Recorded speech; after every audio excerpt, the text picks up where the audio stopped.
Tidak ada seseorang yang berpikir tentang Islam kecuali akhirnya masuk Islam. Sehingga itu disebut maka nafathun a'zama fil Islam min sulhul Hudaybiyah. Enggak ada futuhat yang sebesar sulhul apa? Hudaybiyah. Ya, kitab ini namanya Wadi'ul Labinat Istiqlalil Indonesia. Mungkin santri Tebuireng mungkin lebih tahu ya, karena harusnya lebih tahu. Jadi kalau tahunya baru sekarang ya rodo innalillahi wa inna ilaihi rajiun. Jadi saya tidak perlu bangga lebih tahu karena memang seharusnya Anda lebih tahu. Kalau tidak ya keterlaluan. Ya namanya itu Wadi'ul Labinatil Istiqlal al-Indonesia. Ini saya baca tapi ini demi Gus Dur, artinya bahwa pilihan-pilihan itu mulai ada zaman Basim Asy'ari. Saya baca satu-satu ya, mulai kredibilitas ilmu beliau, karena dalam Islam itu harus ada sanad. Saya pernah ditanya seorang ilmuwan, Pak Bahak, kenapa Islam itu harus ada sanad? Kita kan orang cerdas, kan bisa berpikir sendiri, ngapain nunggu pikirannya orang-orang? Gitu. Terus saya bilang, agama itu agamanya Allah dan Rasul. Kalau pikiran kamu namanya agama kamu, bukan pikiran agama, kata saya. Kalau kamu punya pikiran, yang namanya pikiran kamu, tidak agama. Kalau agama itu harus bersanad. Jadi pikirannya Mbah Hashim sama dengan pikirannya Mbah Mahfud pikirannya sama dengan Said Abi Bakar Sato, Said Abi Bakar Sato sama dengan Said Zaini Dahlan, dan seterusnya dan seterusnya. Sampai logika itu sampai Rasulullah Shallallahu Alaihi Wasallam. Saya beri sekian contoh. Pikiran yang kita ciptakan bisa salah, misalnya begini. Dulu misalnya Nabi pernah bersabda, al-qatil wal maktul finnar, pembunuh yang dibunuh sama-sama neraka. Jadi idal taqal muslimani bisayfihima fal qatil wal maktul finnar. Jika dua orang muslim bertemu sama-sama bawa pedang, maka yang bunuh maupun yang dibunuh itu sama-sama masuk neraka. Makanya kita harus syukur sekali Indonesia itu paling menghindari membunuh, karena kalau sesama muslim membunuh itu ancamannya berat, sama-sama masuk neraka. Bukan sekedar diboyong dari pondok Tebuireng, itu neraka gitu. Kalau dibayang pondok gampang, nanti mondok lain gampang. Terus logika sahabat begini, hadza al-qatil, fama balul maktul. Oke ya Rasulullah, kalau al-qatil masuk neraka namanya pembunuh, oke kita terima. Tapi fama balul maktul, lalu dosanya yang terbunuh itu apa? Wong dia korban kok dia dibunuh? Apa jawabannya Rasulullah sallallahu alaihi wasallam? Jawabannya innahu kana harison ala qatli sahibi. Sebetulnya dia juga mentalnya pembunuh, cuma nasibnya terbunuh. Jadi seperti misalnya sampean hasut saya, itu nggak perlu disakeni. Sebenarnya sampean yang inginnya ya menggusur saya, cuma nasibnya tergusur gitu. Makanya kalau ada orang rebutan pacar kok kalah itu udah usah disakeni. Sebenarnya mentalnya dia perebut gitu. Cuma nasibnya kalah gitu loh. Jadi apa ya? Ya tadi. Ya ini penting ya, penting sekali. Itu jadi sebetulnya ketika duel itu semuanya kan mentalnya pembunuh. Maka dia nasib saja sebagai maktul, tapi mentalnya pembunuh. Karena dia mentalnya, niatnya, komitmennya pembunuh, maka dia sama-sama di neraka.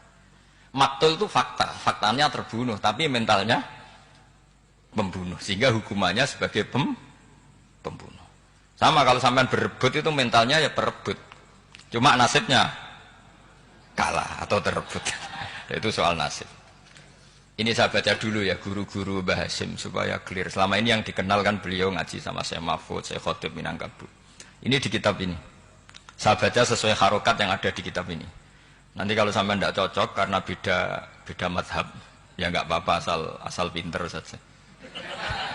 Karena baca kitab itu unik. Kadang-kadang satu guru sama guru yang lain itu beda-beda. Dan biasanya guru itu nggak mau kalah. Mbah Mun itu sering cerita, ada kiai maknani wati ini lanwit alu. Itu muridnya gerutu karena pernah mondok itu kok enggak gitu. Pak guru, di kitab saya maknanya itu pohon elu. Lah iya cung, wit elu kena gua alu kata guru. Gurunya karena gurunya enggak mau kalah gitu.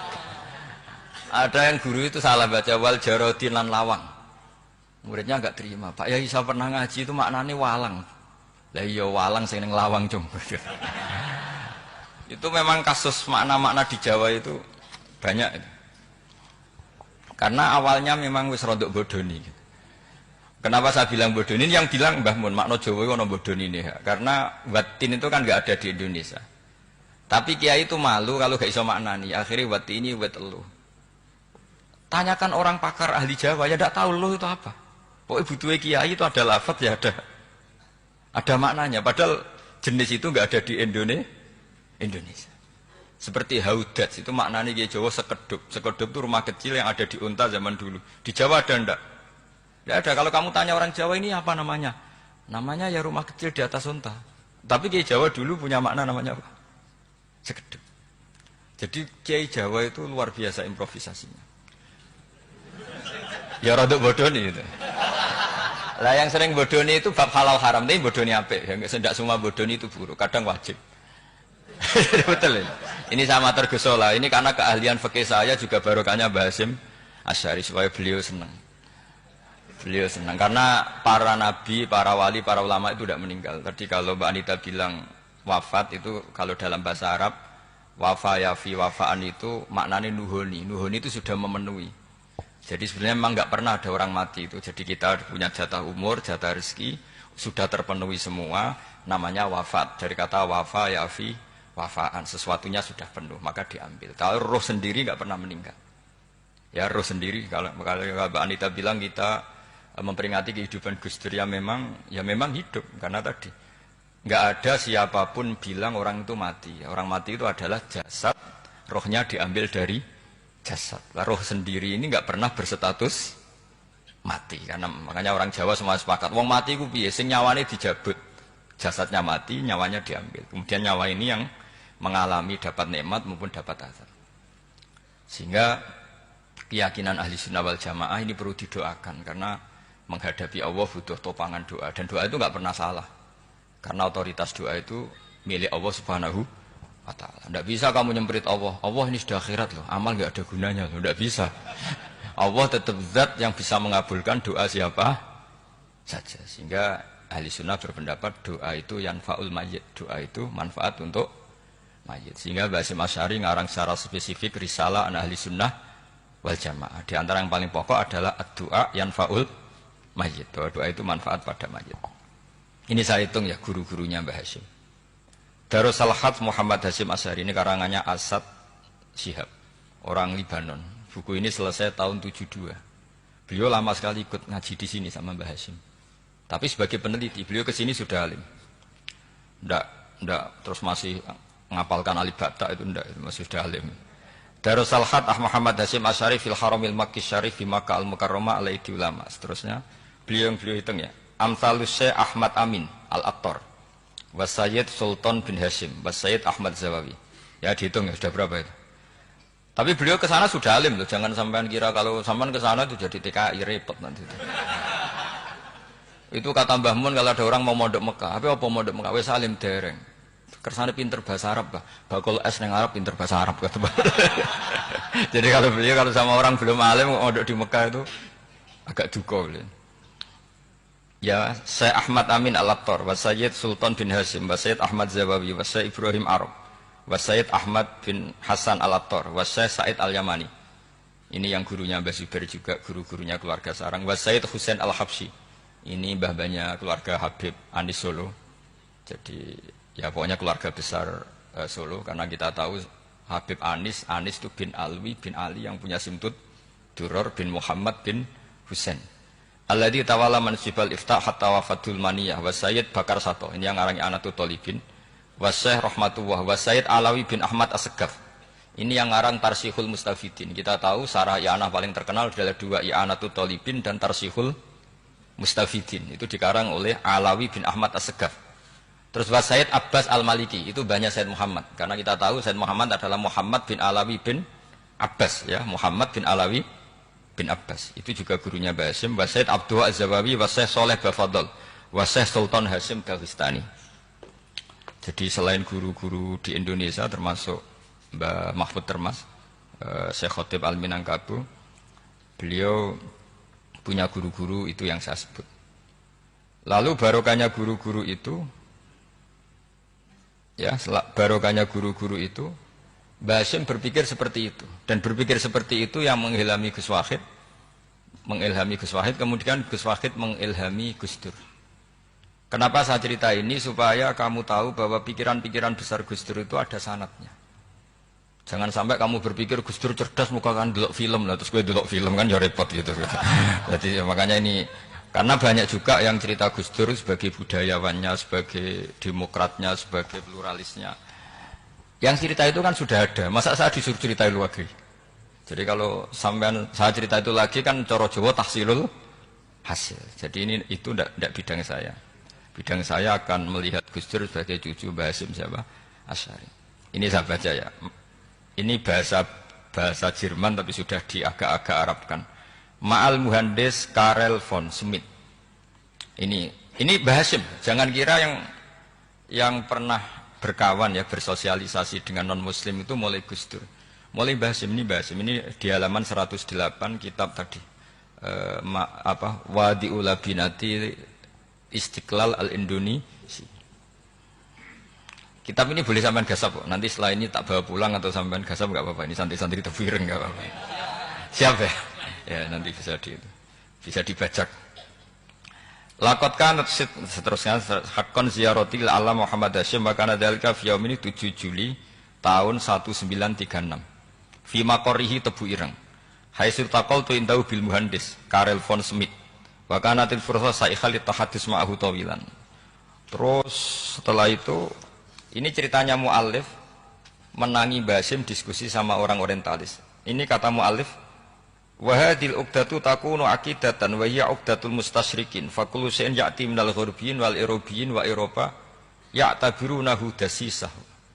Jadi zaman itu Mbah Hasyim itu sering punya tamu dari Eropa, dari barat, dari macam-macam. Sumasta trodal muhandis fa terus sampai. Nah ini cerita saja betapa Mbah Hasyim itu perkawanannya luas sekali. Terus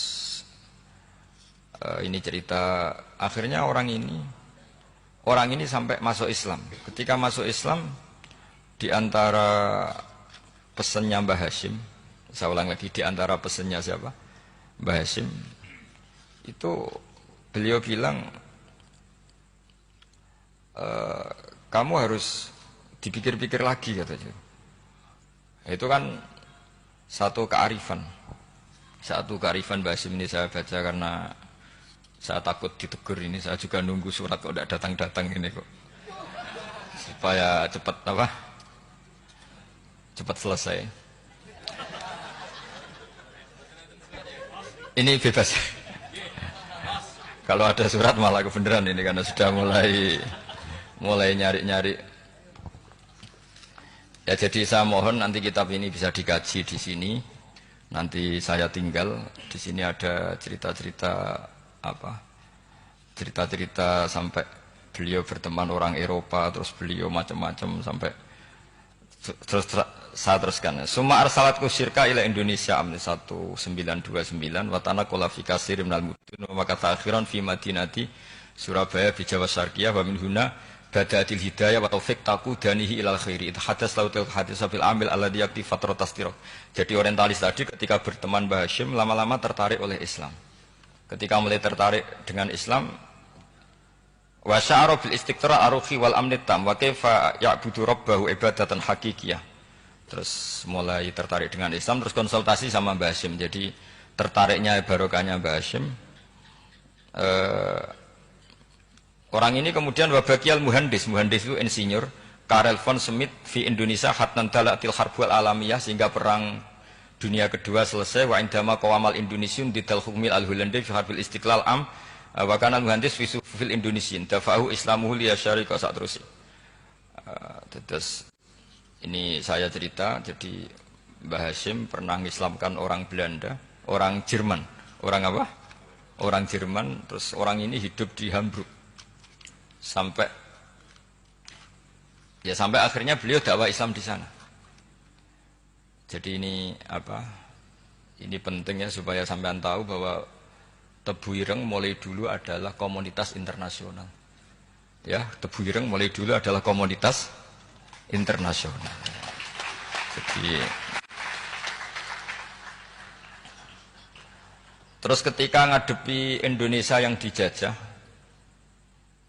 ya Indonesia yang dijajah, ini Mbah Hasyim bersama kawan-kawannya sepakat iktikaf di Multazam.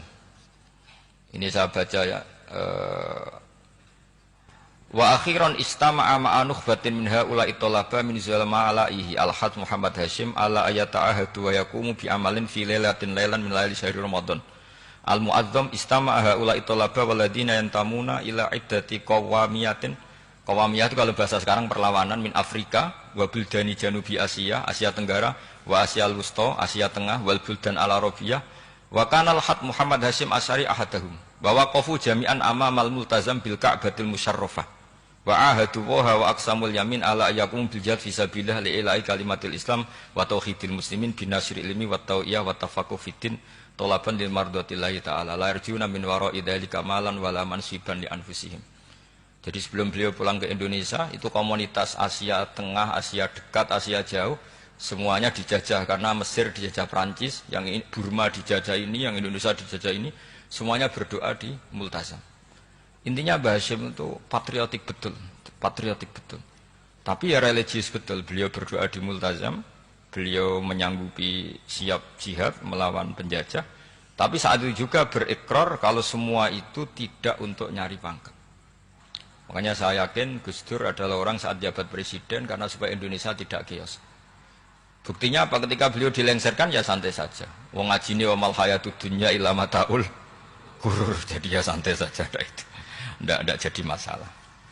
Terus kitab ini menerangkan, ini saya baca ya, li khidmati dual alladzina laha musta'maratun. Musta'marat itu dijajah mislu Holanda wa Inggris wa Rusia wa Pernisia wa fi hadzal amri bidzat ara ana alal muslimin wal mas'ulin khususan.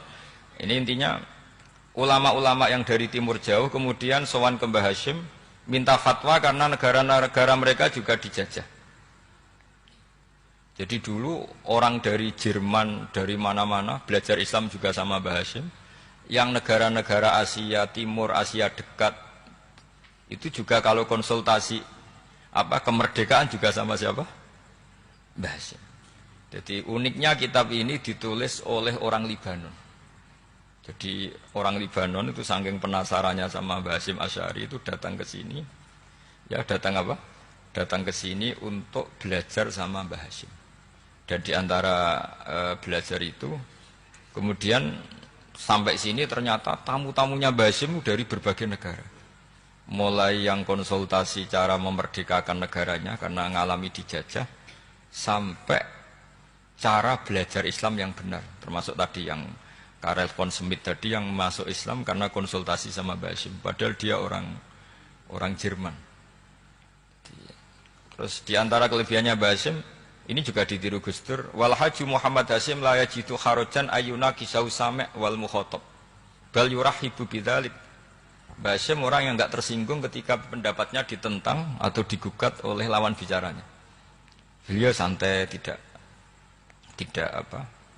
terus ya tidak berontak, ya santai aja. Enggak terus angger dibantah, membantah kiai kualat, itu enggak ada sanadnya. Nah ini saya pastikan ya bahwa kehebatan Gus Dur itu kita enggak lepas dari barokahnya siapa? Mbah Hashim. Sekali Rasulullah SAW sebagai Sayyidul Khalqi, Sayyidul Anbiya al-Mursalin, beliau yang ngakui ana da'watu Ibrahim wa bisyaratu Isa. Aku hebat ngene iku barokah dongane Nabi siapa? Ibrahim. Maka ini sesuatu yang saya tekuni, jadi enggak salah kalau bicarakan Gus Dur ya harus bicarakan Mbah Hashim. Sama bicarakan Nabi Muhammad SAW juga harus membicarakan Jadduhul A'la yaitu Ibrahim alaihissalam. Jadi ini kitab bisa dipakai atau digasap ya enggak apa-apa. Artinya gini, gasap itu kalau saya ada ridho jadinya gasap, kalau ridho ya jadinya boleh. Dan menjadi gasap kalau enggak dipelajari. Ya, jadi kalau enggak terus tinggo jimat itu kita fokus bahas sakti, wah ya repot makanya ini. Nah kalau dipakai itu gasap. Tapi kalau nanti didiskusikan sama teman-teman, kemudian menjadi baik, menjadi luar biasa, saya ikut ngamal. Terus saya ulang lagi, saya teruskan. Ittisolatuhu. Ittisolatu itu komoditas beliau. Lahu ittisolatun wasi'atun wa mukatabatun ma'akatsirin min zu'ama'il alam al-islami fi dzalikal ahdi. Fianhum Asy'abul Aziz As-Sa'alibi wa Sayyid Diyauddin wa Syairozi Adwul Injil terus beliau punya perkawanan besar di komunitas internasional termasuk Syekh Muhammad Abdul Karim Al-Khattabi wa Sayyid Alawi bin Thahir Al-Haddad Mufti Sultanati Johor. Ya, beliau berkawan dekat sama muftinya kerajaan Johor, wa Muhammad Ali, wa Syaukat Ali bil Hindi, wa Muhammad Ali Jana, Muhammad Iqbal. Muhammad Iqbal yang terkenal di India itu, wa Said Hibaduddin Asy-Syahrastani, wa Wazirul Ma'arif Al-Iraqiyah. Beliau berteman sama PM Irak. Jadi kalau Gus Dur dari Mesir belajar di Irak, ternyata dulu mbahnya teman akrabnya Perdana Menteri apa? Irak. Terus banyak waroisu Majlis Tamyiz wa Sayyid Al-Alama Muhammad bin Aqil wa Sayyid Muhammad Jadul Maula wa Sayyid Muhammad Surur saat terusnya itu. Jadi apa? Ini nanti saya tinggal termasuk catatan-catatan ini saya mohon ridho dari Gus Solah dari supaya santri-santri sini belajar Bahasim lebih serius supaya gampang. Kenapa saya katakan harus seperti ini? Dulu Nabi Ibrahim itu di antara anak cucunya itu secara lahir ada yang tidak soleh. Karena anak cucu itu punya otoritas sehingga anak cucu ini yang menstatuskan Nabi Ibrahim.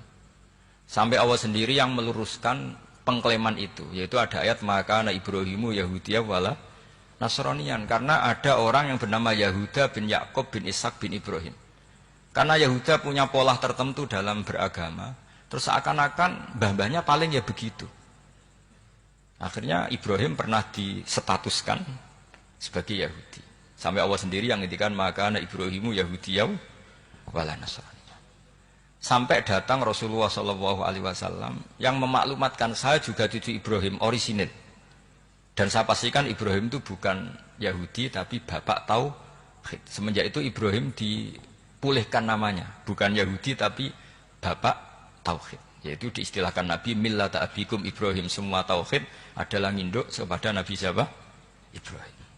Nah saya ingin santri-santri Tebu Ireng misalnya nanti suatu saat jadi komunitas internasional, jadi orang keren komunitas internasional, itu bukan karena ingin gaya-gayanan terkenal, tapi ingin niru Mbah Hasyim bahwa itu awal dakwah Anda fil alam.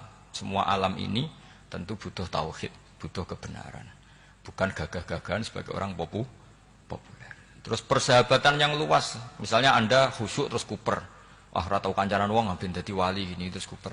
Mungkin Anda tidak akan jadi wali karena sanadnya Mbah Hasyim itu perkenalannya luas.